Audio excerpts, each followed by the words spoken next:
एक देवाधिदेव महादेव पर करा गया विश्वास और एक खुद पर करा गया विश्वास, ये दो विश्वास ऐसे हैं जो कभी टूटते नहीं।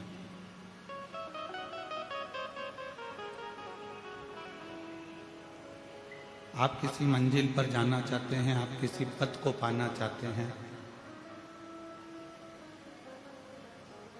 आप किसी स्थान पर जाना चाहते हैं, किसी स्थान को पाना चाहते हैं, तो सबसे पहला विश्वास भरोसा आपको खुद पर करना होगा।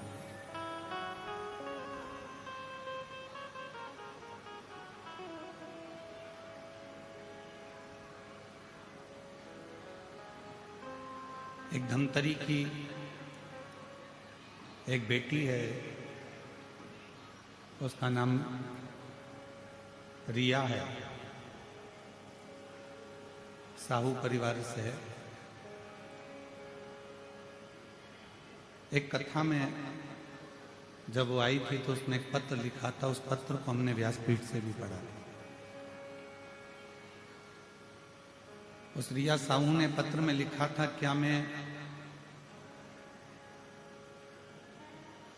नीट का एग्जाम क्लियर कर सकती, क्या मैं डॉक्टर बन सकती? तो हमने उस बेटी से, रिया से एक बात कही थी, धमतरी की बेटी से, कि बेटा यदि तुझे खुद पर भरोसा है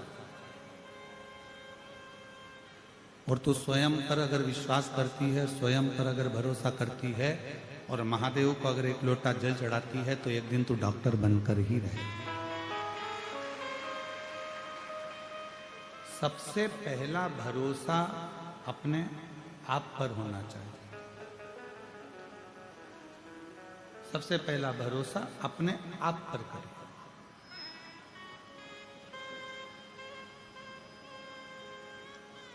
हम अपने आप पर भरोसा ही नहीं करें, हम अपने आप पर विश्वास ही नहीं करें कि मैं ऐसा कर सकता हूं क्या, मैं ऐसा कर सकती हूं क्या।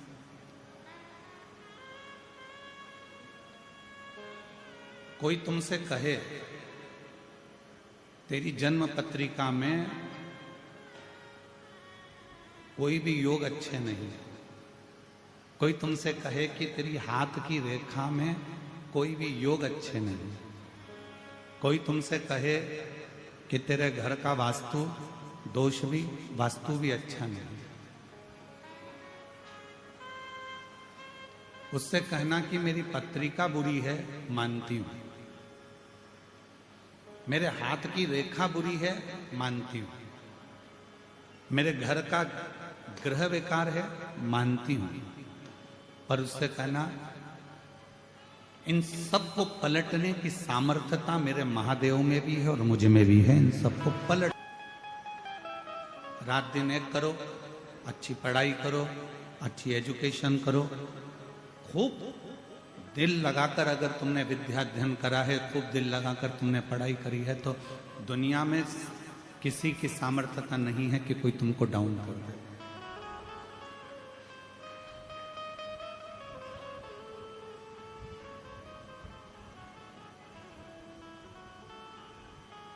किसी की सामर्थ्यता नहीं है कि कोई तुमको नीचे गिरा दे। मेरे शंकर भगवान उसी को उठाते हैं जो बहुत ज्यादा मात्रा में गिरा हुआ होता है। आप देख लीजिए, सारे देवताओं ने अच्छे अच्छे को पसंद किया, पर मेरे शंकर भगवान सर्प को अपने गले में धारण करते हैं, जिसको कोई नहीं अपने पास में रख सकता।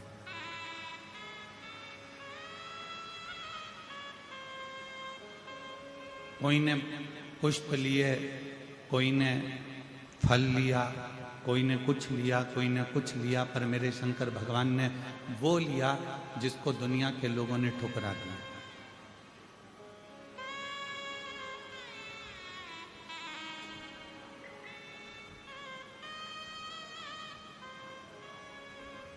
घुंगरी खुर्द के ग्रामवासियों से मैं एक बात पूछूं, उत्तर देना।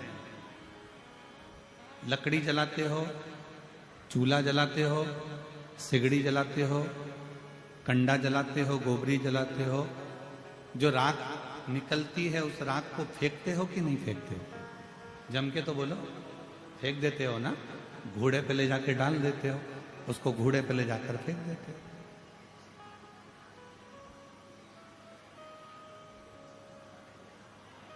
उस राख को आपने घोड़े पर ले जाकर डाल दिया, वो राख तुम्हारे किसी काम नहीं है। उस राख का कोई महत्व नहीं रहा, उस राख को तुमने ले जाकर घोड़े पे डाल दिया, गंदगी में पटक दिया। अब जिस राख की कोई कीमत ही नहीं है, मेरे शंकर भगवान ने उस राख को अपने तन पर धारण कर कर उसको भी कीमत वाला बना।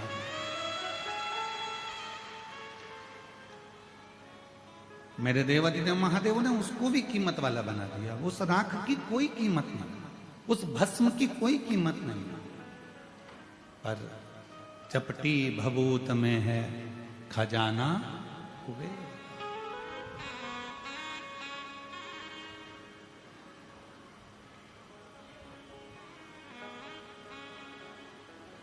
उसके तन पर अगर कोई भस्म भी आकर पड़ जाती है तो वो भी कीमत वाली हो जाती है, उसकी भी कीमत हो जाती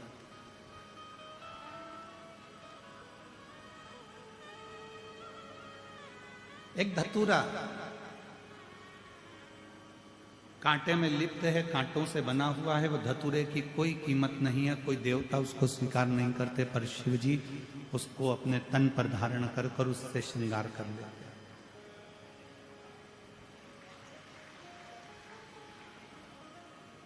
जिसको सबने ठुकराया, जिसको सबने धक्का दे दिया, उसको शिव जी ने अपने गले लगाया। और आप भी स्मरण में रहें, दुनिया ताना देती है, दुनिया अपशब्द कहती है, दुनिया गाली देती है, दुनिया आड़ा टेढ़ा बोलती है, दुनिया शब्द अपशब्द कहती रहती है। सारी दुनिया के लोग अगर आपको आड़ा टेढ़ा भी कहते हैं तो आपको टेंशन लेने की जरूरत नहीं है। आप शिव जी को एक लोटा जल चढ़ाते रहो, एक दिन मेरा भोला बाबा तुमको गले जरूर लगा दे।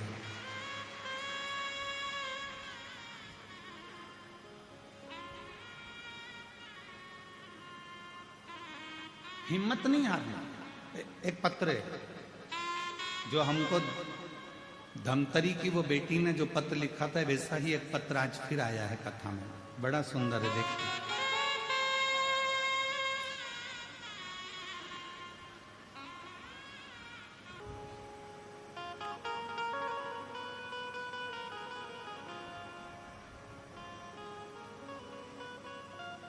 दुनिया की ना को हाँ में बदलने की सामर्थ्यता तुम में है।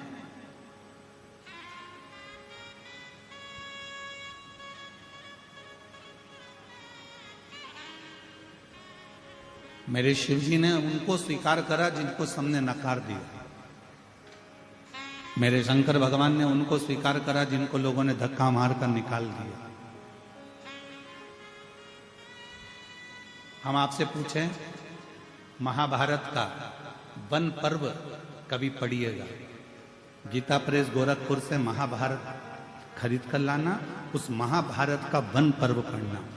वन पर्व में, महाभारत के वन पर्व में जब पांडव सब कुछ हार गए, जब पांडव के पास में कुछ भी नहीं बचा, जुए में सब कुछ हार गए, तब भगवान कृष्ण को भी चिंता लग गई कि इन पांडवों ने सब कुछ हार दिया,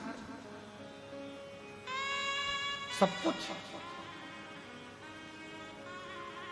आज आप लाखों की संख्या में आए हो, शायद घुंगरी खुर्द की जिंदगी का पहला ऐसा मेला होगा जिसमें ये लाखों की भीड़ यहां समाई थी। लाखों। जरा भीतर उतारिए इस शब्द को। और जितने आस्था चैनल पर श्रवण कर रहे हैं, जितने फेसबुक यूट्यूब पर श्रवण कर रहे हैं, वो भी इस बात को अपनी जिंदगी में उतारिएगा। जब पांडव जुए में सब कुछ हार गए, सब कुछ समाप्त हो गया, कुछ भी नहीं बचा, जब पांडवों की स्थिति पूर्ण तरह से टूट गई, बेकार हो गई, जब कुछ नहीं बचा, तब भगवान कृष्ण को भी थोड़ा सा चिंता व्यापी और भगवान कृष्ण को लगा कि इन पांडवों का आखिर होगा क्या। ये हिम्मत टूट रही है, ये हिम्मत हार रहे हैं, ये अंदर से टूट रहे हैं, ये नीचे अंदर से टूट कर गिर रहे हैं। तब भगवान कृष्ण ने उसी समय युधिष्ठिर को, अर्जुन को, नकुल को, सहदेव को, भीम को, युधिष्ठिर सबको बुलाया और बुलाकर कहा, पांडवों अब तुम जुए में सब कुछ हार चुके हो, तुम्हारे पास कुछ भी नहीं बचा है, तुम्हारे पास में अब कुछ नहीं है, तुम अंदर से हिम्मत मत हारना। एक काम करो, भगवान कृष्ण कहते हैं पांडवों अब तुम्हारे पास में जब कुछ भी नहीं बचा, तुम पूरी तरह से हार चुके हो, कुछ भी तुम्हारे हाथ में नहीं है, तो हिम्मत मत हारना, खुद पर हिम्मत रखना और एक काम करना, पूरे वन में रहते हुए, जंगल में रहते हुए, तुम जो 12 वर्ष का वनवास के लिए निकल रहे हो, उस 12 वर्ष के वन में तुम भ्रमण करते करते शंकर जी की इतनी आराधना करना कि शंकर जी तुम्हें वापस लाकर सब कुछ दे सके। तुम्हें कोई कुछ लाकर दे चाहे नहीं दे, पर देव अधिदेव महादेव तुम्हारा खोया हुआ पूरी सत्ता लाकर देंगे। शंकर जी तुम्हारा वैभव लाकर देंगे। शंकर जी तुम्हारा जो वैभव चले गया, जो कुर्सी चली गई, जो पद चले गया, जो प्रतिष्ठा चली गई, जो सत्ता चली गई, जो वैभव चले गया, शिव जी तुमको सब लाकर देंगे, सब।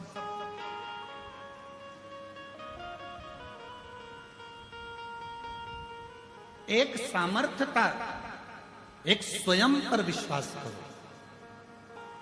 लाखों की संख्या में आप आए हो, ये विश्वास मानकर रखना, जब आप कथा सुनोगे, कथा के बीच में जब श्री शिवाय नमस्तुभ्यम का 5 बार उच्चारण आप और हम करेंगे, जब हम बाबा से कहेंगे बाबा सब दुख काटो, आप और हम साथ में बोलेंगे, 2 क्षण के लिए जब आप और हम मौन हो जाएंगे, चुप हो जाएंगे, उस समय पर नेत्र बंद कर कर आप बाबा से जो मांगते हो, मेरा शंकर 3 महीने में तुम्हारी झोली में वो ला कर डाल दे,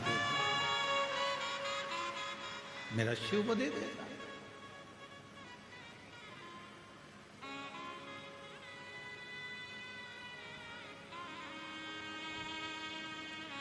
क्यों इतनी संख्या में लोग आते हैं, क्यों लाखों की संख्या में? आपको कोई आधा घंटा के लिए धूप में बिठाए तो आप धूप में नहीं बैठ सकते। आपको कोई इतनी तेज गर्मी में 1 घंटे के लिए बिठा कर रखे, कोई नहीं बैठ सकता। पर जरा बाहर की स्थिति देखिए कि धूप में हमको लगता है सुबह 8 बजे से ऐसे कैसे ही बैठे हुए हैं इस 1 बजे की कथा के लिए, सब धूप में बैठे, कोई पेड़ों पर चढ़कर, कोई गाड़ियों पर चढ़कर, कोई पेड़ों की छांव में, कोई दुकान की छांव में, जहां तहां जिसको जहां जगह मिल रही है वो वहां बैठा। क्यों बैठ रहे हैं? क्या मिलता है शिव पुराण की कथा से? तो आप अभी बोलो चाहे ना बोलो, पर यहाँ कथा सुनकर जाने के बाद जब झोली पसार कर बाबा से प्रार्थना करोगे तो बाबा 3 महीने में क्या देगा ये आपको भी मालूम पड़ जाएगा कि क्या क्या।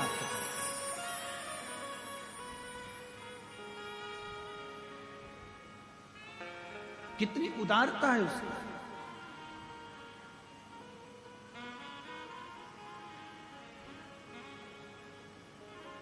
ये कथा तो 10 तारीख को विराम हो जाएगी, कल कथा की शिवरात्रि रहेगी, क्योंकि कल कथा का 4था दिन है और 5वें दिन की कथा सुबह वही 8 बजे से 11 बजे तक परसों के दिन हो जाएगी। कल तो कथा का समय यही रहेगा 1 बजे से 4 बजे तक, परसों सुबह पंडाल में कथा का समय सुबह 8 बजे से 11 बजे, और कथा टीवी पर वही 1 बजे से 4 बजे तक। ये कथा 10 तारीख को विराम हो जाएगी। 14 तारीख से 20 तारीख तक देवघर झारखंड बाबा बैद्यनाथ जी की पवित्र भूमि पर वो पवित्र कथा 14 से 20 तारीख तक दोपहर में 1 बजे से 4 बजे तक चालू हो जाएगी।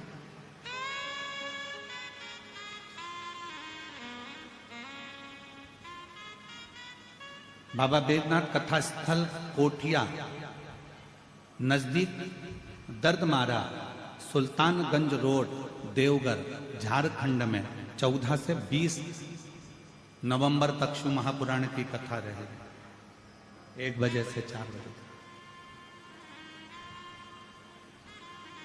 और हम तो यहां से कहकर जा रहे हैं, हमें विश्वास है हमारे शंकर जी पर, मेरे भोलेनाथ जी पर। जितने लोग कथा श्रवण कर रहे हैं, 3 महीना तो दूर की बात, विश्वास से कहता हूं अगर दिल से कथा सुनी है और दिल से मांगा है तो मेरा भोलेनाथ आपको इतनी जल्दी देगा कि देवघर में आपका पत्र हमारे पास जरूर होगा, ये निश्चित। एक खुद पर भरोसा रखो और दूसरा देवाधिदेव महादेव पर भरोसा।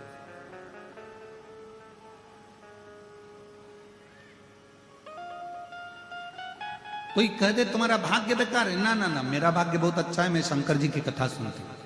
कोई कहे तुम्हारी किस्मत बुरी है, ना ना, मेरी किस्मत जैसी किसी की किस्मत नहीं हो सकती, मैं शंकर जी के मंदिर में 1 लोटा जल चढ़ाने रोज जाती हूँ, ये मैं किस्मत वाली हूँ, मैं भाग्यशाली हूँ। कोई कहे तुम्हारी पत्री का बुरी, हाँ हो सकता है। कोई कहे तुम्हारी हाथ की रेखा बुरी, हाँ हो सकता है। कोई कहे तुम्हारी घर की दशा बुरी, हाँ हो सकता है। पर इतना जरूर है कि मेरा शंकर, मेरा ओघड़दानी, जिस पर मैं भरोसा करती हूँ और अपने आप पर भरोसा करती हूँ, एक दिन अपनी जन्म पत्रिका को भी बदल कर मानूंगी और एक दिन अपने हाथ की रेखा को भी बदल कर मानूंगी। वो आपकी मेहनत बदलेगा, वो आपका परिश्रम बदलेगा, वो आपका कर्म बदलेगा।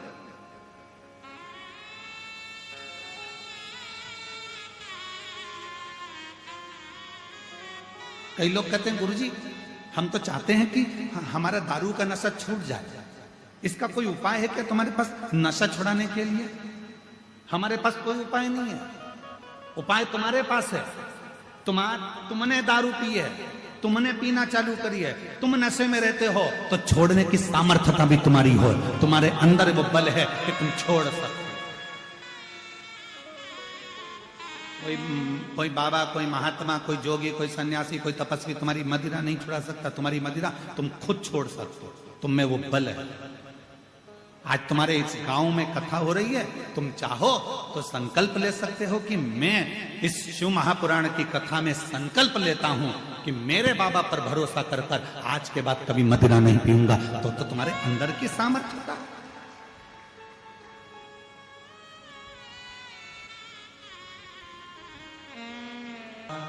भगवान की आंखों से तू बच नहीं पाएगा, तू बच नहीं पाएगा।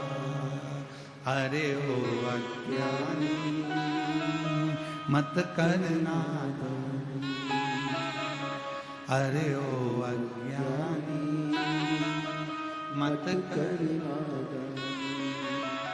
तेरे कर्म का फल भी तू ही पाएगा, जैसा किया तूने तेरे आगे आएगा।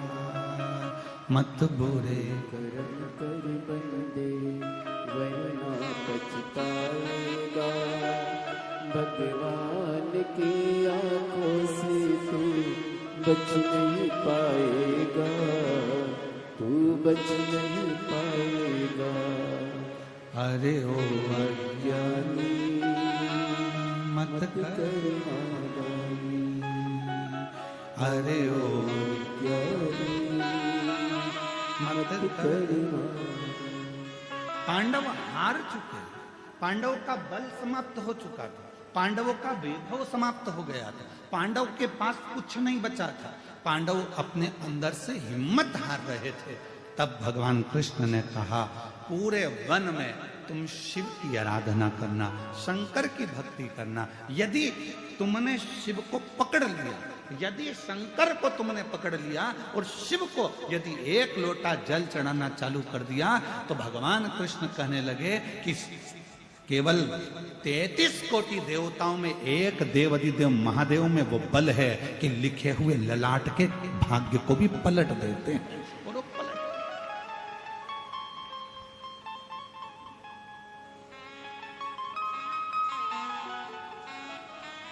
विधाता का काम है भाग्य लिखना,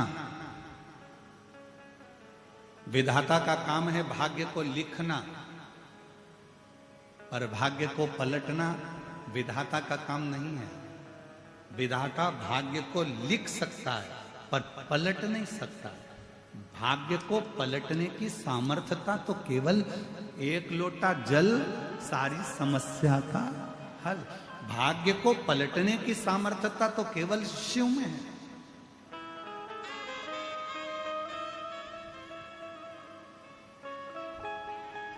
एक पत्र है, अच्छा है, देखिए।